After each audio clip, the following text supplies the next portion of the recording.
আপনার গ্রাম নির্বাচনের ক্ষেত্রে প্রথমে আপনার উপজেলা নির্বাচন করুন। এবার পরবর্তী পেজে যাওয়ার জন্য এগিয়ে যান বাটনে ক্লিক করুন। এরপর আপনার ইউনিয়ন নির্বাচন করুন, আবার এগিয়ে যান বাটনে ক্লিক করুন। নির্বাচিত ইউনিয়নের পরীক্ষিত সকল নলকূপের আর্সেনিকের মাত্রা অনুযায়ী অবস্থান দেখানো হলো, যেখানে লাল রং আর্সেনিক যুক্ত এবং সবুজ রং আর্সেনিক মুক্ত নিরাপদ নলকূপ, যা বাংলাদেশের সহনীয় মাত্রা নির্দেশ করে। এবার মানচিত্রের নিচের দিকে গিয়ে প্রথমে সমস্ত গ্রামের নির্বাচন মুছে ফেলুন এবং আপনার গ্রাম নির্বাচন করুন। বোঝার সুবিধার্থে আমরা এখানে 3টি গ্রাম নির্বাচন করছি। স্ক্রিনে প্রদর্শিত ম্যাপে 3টি গ্রামের পরীক্ষিত সকল নলকূপের গভীরতা ও আর্সেনিকের মাত্রা দেখানো হয়েছে। তথ্যের সুরক্ষা ও পরিসংখ্যানিক বিশ্লেষণের জন্য নলকূপগুলোর অবস্থান সারিবদ্ধভাবে দেখানো হয়েছে।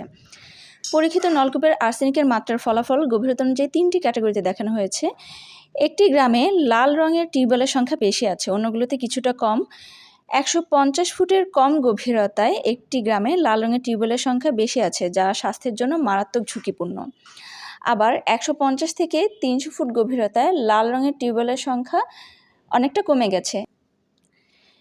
এবং 300 ফুটের বেশি গভীরতায় আকুবপুর গ্রামে 2টি সবুজ রঙের টিউবওয়েল রয়েছে, অন্য গ্রামগুলোতে সবুজ রঙের টিউবওয়েল সবথেকে বেশি রয়েছে। এই গ্রামগুলোতে 300 ফুটের বেশি গভীরতায় নলকূপ অধিক নিরাপদ। আপনি স্যাটেলাইটের মাধ্যমেও টিউবওয়েলগুলোর অবস্থান দেখতে পারেন।